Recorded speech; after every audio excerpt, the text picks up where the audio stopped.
Installing a fixed power supply unit.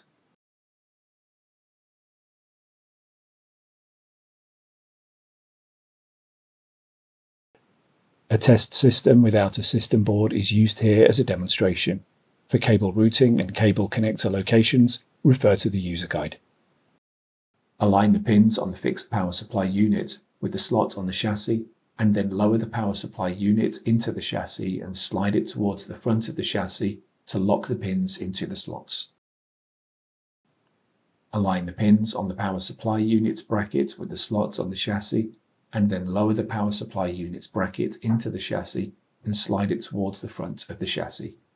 Install the screw on the power supply unit's bracket to secure it. Insert the pin on the rear bracket into the slot on the rear of the chassis. Install the rear bracket into the chassis. Fasten the 4 screws to secure the rear bracket.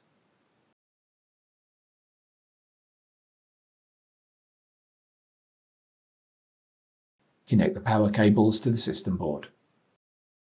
Install the top cover.